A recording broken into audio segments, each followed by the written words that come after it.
कथा ये जगह पर आइल बा।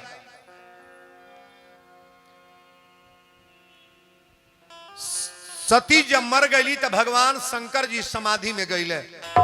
जब से सती जाई तनु त्यागा, तब से शिव मन भयउ विरागा। भगवान शंकर जी बैराग ले ले। आज जब बैराग ले ले तब इनका जन्म होके जाता केकर, शंकर जी के दूसरी मेहरारू के। तुलसी बाबा लिखल है, ते ही कारण ही मैं गिरी गृह जाई।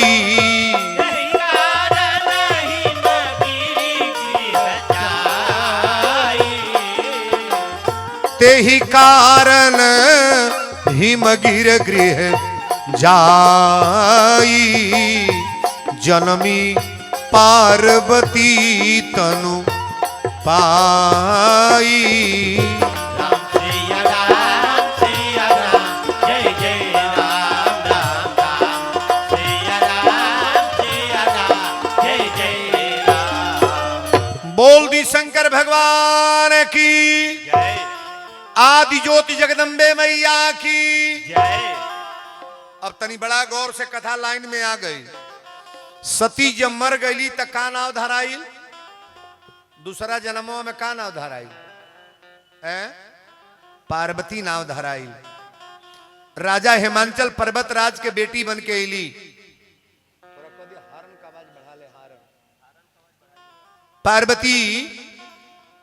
पार्वती के जन्म हो गए राजा हिमांचल की। हाँ, अब पार्वती के जब जन्म भइल त नारद जी जाके पार्वती मैया के हाथ देखले, सारा व्यवस्था बनौले और सारा परिचय बतौले कि लड़की के भाग नसीब तकदीर कैसन बा।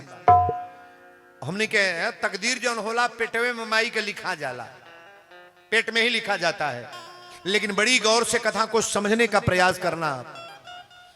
नारद जी सब परिचय बताइले। मैना कहली बाबा रौरा कहली है कि जौन परिचय बतौली है हमरा दमादे के, जौन हमरा बेटी के बियाह हुई, जोगी जटिल तरह तरह के भाषा न बाए में, तो सत्य अगर ये तरह बात तो हमरा बेटी के बियाह उनसे हुई। नारद जी कहले को काम करब, पार्वती के भेद जंगल में तपस्या करे के। अगर शंकर जी के तपस्या करी है तब भाभी ऐसा प्रबल बा कि जौन पति बाउरो मिली त निम्न हो जाई। लड़की अगर बढ़िया तपस्या करे तो कर्म कमजोरो बात तो बरियार हो जाएगी ना हो जाई। हमें कितने गरीबे घरे बिहल लिए तनी पर मारुति से चलती है, और राजा घरे बिहल लिए तो वो बिका गए तनी पर रिक्शो दू लंबा। ये चौराहा से वो चौराहा पैदल जाता। नसीब अपना अपना, भाग्य से बड़ा कुछ होता नहीं है। लेकिन शादी के तैयारी जब बात आई तो पार्वती मैया जाके जंगल में तपस्या करे लगली। कुछ दिन फल खैली, कुछ दिन पत्ता चबैली। कौने चीज के? 3 गो पतई होला एक के में। कत के हो?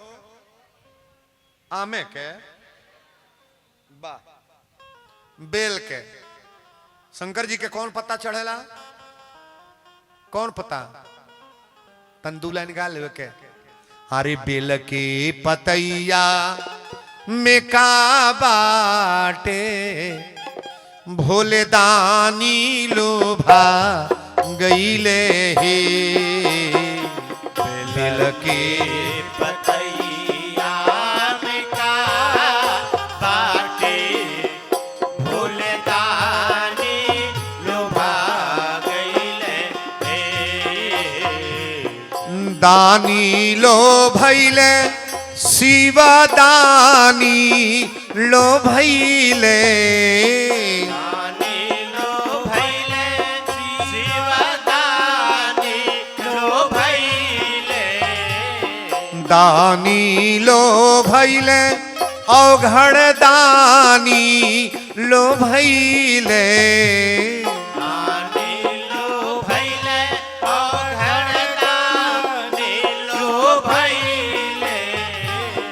बेल के पतैया में का बाटे, भोले दानी लोभा गईले हे।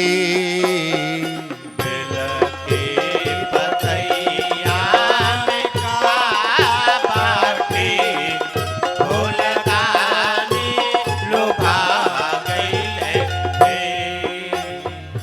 हाथी से घोड़ा शिव के मन ही न भावे।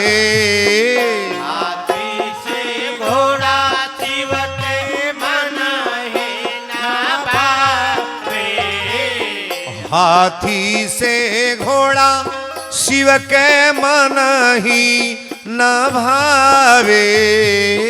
हाथी से घोड़ा शिव के मन ही न भावे।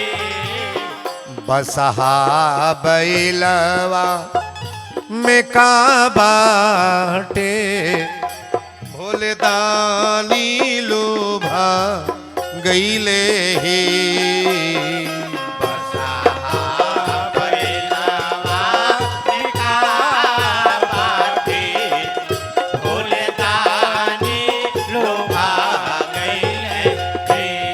पेड़ा मिठाई शिव के मन ही न भावे। पेड़ा मिठाई शिव के मन ही न भावे। पेड़ा मिठाई शिव के मन ही न भावे। भंगिया के गोला में का बाटे शिवदानी लोभा गईले हे। भंगिया के गोला में का बाटे शिवदानी लोभा गईले हे। कोठाया मारी शिव के मन ही न भावे। कोठाया मारी शिव के मन ही न भावे। कोठाया मारी शिव के मन ही न भावे। टूटही झोपड़िया में का बाटे शिवदानी लोभा गईले हे। टूटही झोपड़िया में का बाटे शिवदानी लोभा गईले हे। बोल दी शंकर भगवान की जय। कथा तय बाइल तनी गौर से सुना। हमरा शंकर जी के बड़ा खेत बाड़ी बाऊ चाही। खेती बाड़ी से मतलब ना बा। बहुत बड़हन बिल्डिंग बा उससे मतलब ना बा। बड़ा रुपया लग बा उससे मतलब ना बा।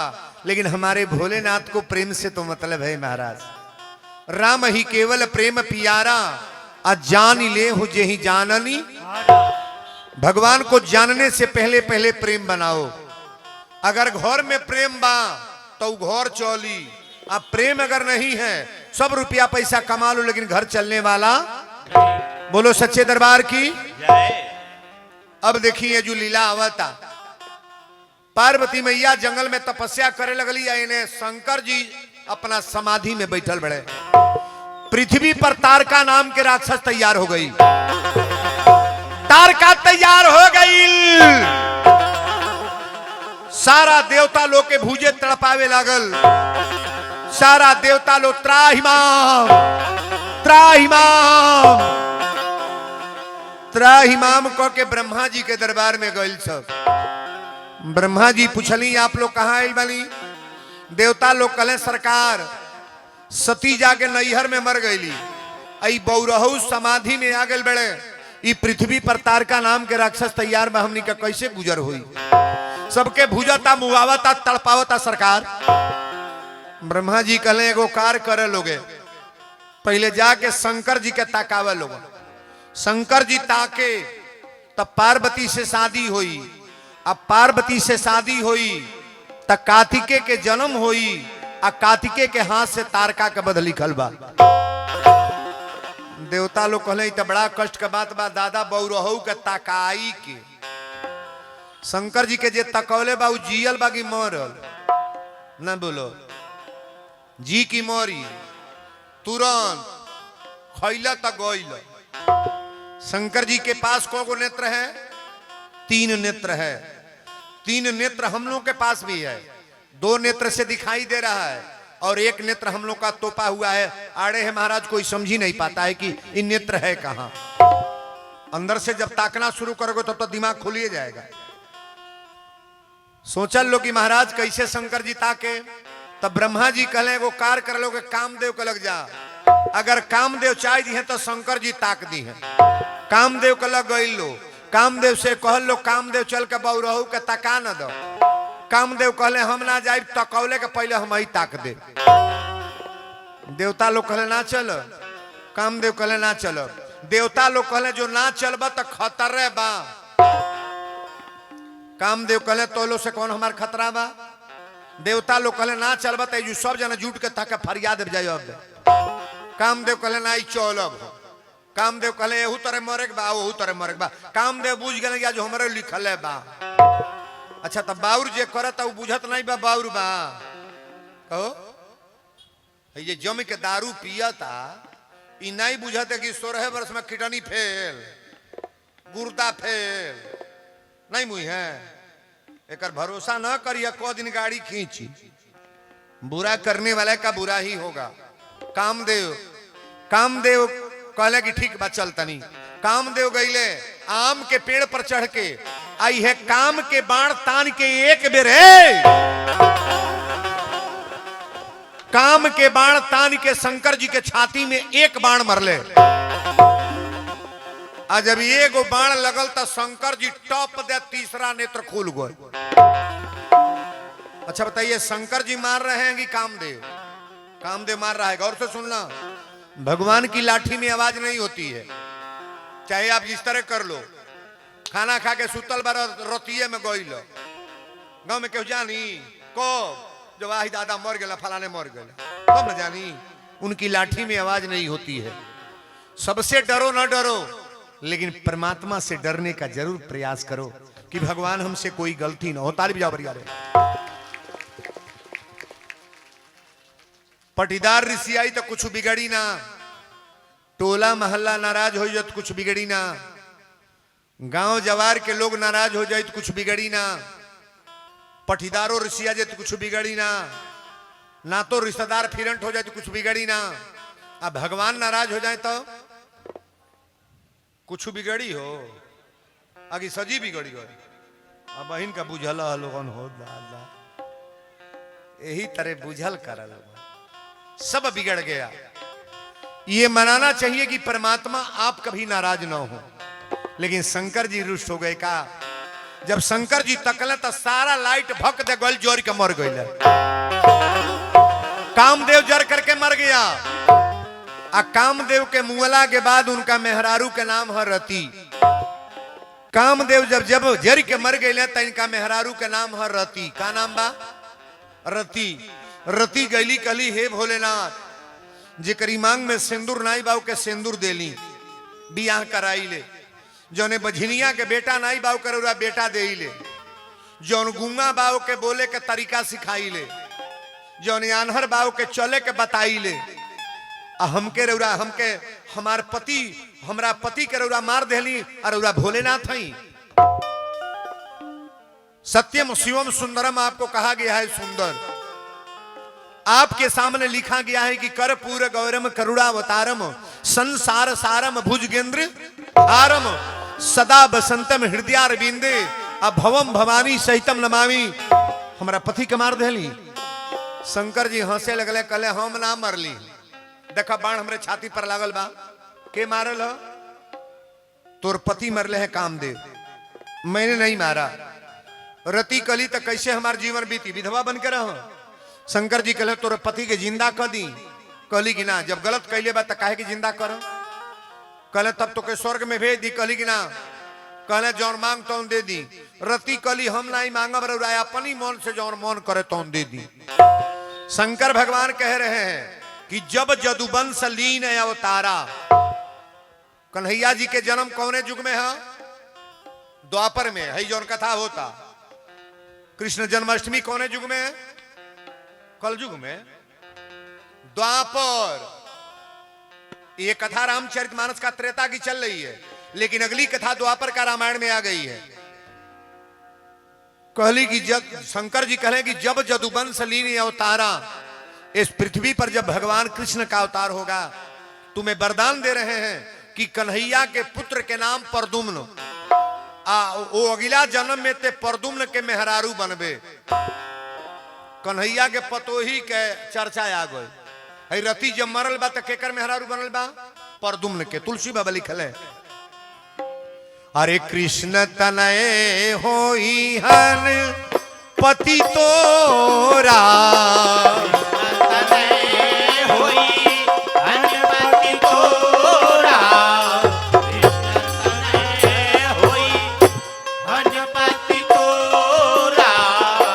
कृष्ण तनय होई हनुमति तोरा, कृष्ण तनय होई हनुमति तोरा, बचनन होई अन्यथा मोरा,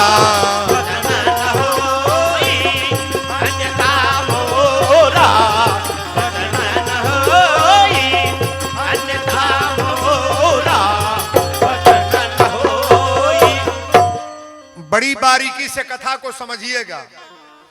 शंकर भगवान के बुरा कभी मत बनाना कि भोलेनाथ आप बुरे हैं। शंकर जी निमन कार्य कैलेंगे ना, ओकरे पति के मरलते के जगहियो तो उत्तम दे देले। कन्हैया के पतो ही जे बने देता छोटहर पद बाहो, डुप्लीकेटवा मर्द के मेहरारू बनी बनी। आप बढ़िया कर्म करो ना, चौपाई को मानस की समझने का प्रयास करो। आप कृष्ण तनय होई हन पति तोरा, अब बचन न होई अन्यथा मोरा। तुम्हारे पति भगवान कृष्ण के पुत्र का नाम परदुम्न होगा। अब परदुम्न की अर्धांगिनी तुम बन करके द्वापर में आओगी। बोलो सच्चे दरबार की। तब वरदान दे दे। लेकिन अब देखी रति तो चल गई अपना भवन के। अब रौराई बताई शंकर जी के बियाहे के अगुआ के हो। शंकर जी के बियाहे को अगुआ नारद जी के नाम न धरियो। नारद जी के मान के बागुआ आई कोई नारद नहीं अगुआ बने हैं।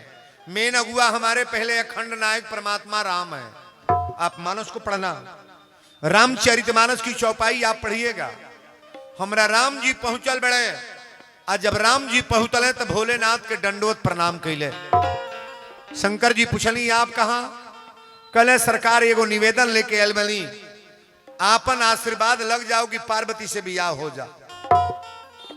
पार्वती से शादी रौरा करी, हमारी इच्छा यह बार रौरा लगे ही खातिर आयल बनी। शंकर जी हंसे लगले, कले कले काहे हंसतनी? कले हंसतनी कि उन्हीं के चलते तरौरा से छूटा छूटी हो गई। मेहरारू से छूटा छूटी शंकर जी के केकरे चलते भाई? राम जी के चलते। केकर कथवा सुनावे ले गल है? केकर? राम जी की कथा सुनावे ले गल है। जौनी कथा पर सुबह कैली राम जी के परीक्षा लेवे गल। केकर परीक्षा? अरे कथा में बतौली है। केकर परीक्षा? जिनको भगवान पर सुबह हो जाए, परमात्मा पर सुबह हो जाए, नारायण पर सुबह हो जाए, वो मनुष्य को अच्छा फल मिलेगा कि बुरा? तुरंत बुरा मिलेगा, बुरा मिलेगा, उसमें दुविधा नहीं है। राम जी कहले कि रौरा सरकार बियाह करी। शंकर जी कहले बियाहवे लगाओ तो लगाओ, तो वह बियाह करतनी जो पहले जन्म में मरली पोत पात के धो दिहली। रौरे कथा सुनावे ले गई, उनका सुबह हो गई। रौरे परीक्षा ले गए लेकिन राम जी कहले अरे बुरो आदमी अच्छा होला, आपकी अर्धांगिनी है ना। शंकर जी के बियाह एक लड़की से कई बार भइल बा कि कई गो? एक लड़की, कई गो नहीं। कथा तय भइल बा, तनी गौर करो। राम जी कहले सरकार रुआ वादा करेंगे बियाह होई। शंकर जी कहली जब रौरा अगुआ बनल बन तो बियाह करो। लेकिन सप्तऋषि लोग के भेजले कि जाके बियाह काटा लोगन। अगर बियाह कट जाई तब तो ना होई, आ ना कटी तो हमरो मनवा लगले बा। सप्तऋषि लोग गईले, यही तरह पार्वती मैया हाथ उठा के तपस्या कर तड़ी। ओम नमो शिवाय, ओम नमो शिवाय, ओम नमो शिवाय। सप्तऋषि लोग कहले देवी अबो से बात मान ला, तोहरा लायक दूल्हा ना बारे। शंकर जी के माई ना बाप ना घर ना दुआर ना खेत ना बारी, कहाँ रहबू? भांग पिए वाला आदमी हमें और लाश फुंकाला वो जो रही ले वहां के। पार्वती मैया तुरंते कहली का जन्म कोटि लगी रगर हमारी, जन्म कोटि लगी रगर हमारी, जन्म कोटि लगी रगर हमारी, बरऊ शंभु न तरहबु कुंवारी। राम सिया राम, जय जय राम राम राम, सिया राम, जय जय राम। तजऊ न नारद कर भूप देसु, तजऊ न नारद कर उपदेसु, आप कहो सतबार महेशु। राम सिया राम, जय जय राम राम राम, सिया राम, जय जय राम। बोल दी शंकर भगवान की। जय। पार्वती मैया के जब बियाह काटे लागल लोग तो लीला जो शुरू बा। पार्वती मैया कहली कि कान खोल के सुन लोगे, जन्म कोटि लगी रगर हमारी, जो बेर जन्म ले तो बेर हमार बियाह शंकर जी से हुई। जन्म कोटि लगी रगर हमारी, अब बरऊ शंभु न तरहु कुंवारी, तजऊ न नारद करु उपदेशु, आप कहूं सतबार महेशु। शंकर जी आगे कहें कि बियाहवा नहीं करब तो इनके पीछा छोड़ब ना। शंकर जी में कोनो खूबी ना बा। देवता लोग कहले कौन खूबी बा, तब पार्वती मैया कहली अरे हमारी जोगिया हो, हमारी जोगिया डिम डिम डमरू बजावे ला, हमार जोगिया डिम डिम डमरू बजावे रे हमार जोगिया, डिम डिम डमरू बजावे रे हमार जोगिया। हमारी जोगिया हो, हमारी जोगिया हो, हमारी जोगिया रे डिम डिम डमरू बजावे ला, हमार जोगिया डिम डिम डमरू बजावे रे हमार जोगिया, डिम डिम डमरू बजावे रे हमार जोगिया। शीश गंगा जी के धार, शीश गंगा जी के धार, सोहे चंद्रमा लीलार। शीश गंगा जी के धार, सोहे चंद्रमा लीलार, शीश गंगा जी के धार, सोहे चंद्रमा लीलार। अंग विभूति रमावे ले हमार जोगिया, अंग विभूति रमावे रे हमार जोगिया, अंगा विभूति रमावे रे हमार जोगिया। हमारी जोगिया है, हमारी जोगिया रे डिम डिम डमरू बजावे ला, हमार जोगिया डमरू बजावे रे हमार जोगिया, डमरू बजावे रे हमार जोगिया। पहिरे नागरी पुछाला, हाथ कान पहिरे ब्याला, नागरी पुछाला, हाथ कान पहिरे प्याला, पहिरे नागरी पुछाला, हाथ कान पहिरे ब्याला। पहिरे नागरी पुछाला, हाथ कान पहिरे ब्याला। उहे बसहा चढ़ी के आवेला हमार जोगिया,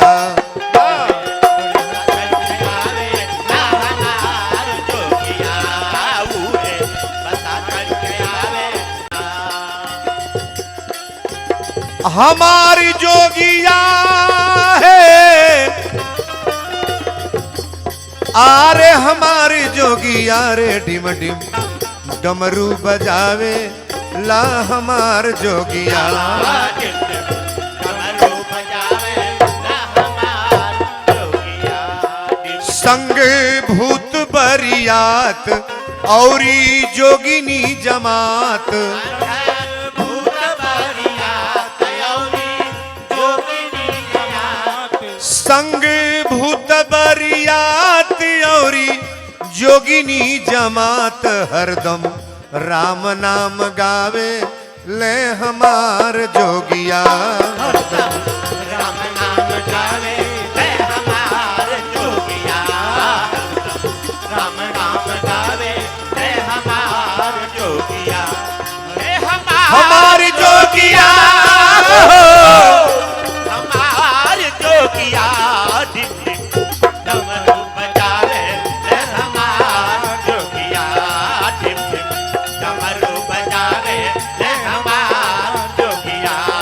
डिम डिम डमरू बजावे ले हमार जोगिया। सब लोक के जे देवा करे सारा जग सेवा, सब लोग के जे देवा करे सारा जग सेवा। सब लोक के जे देवा करे सारा जग सेवा, शिव शंकर कहावे ले हमार जोगिया। शंकर कहावे ले हमार जोगिया। सेवा शंकर कहावे ले हमार जोगिया। बोल दी शंकर भगवान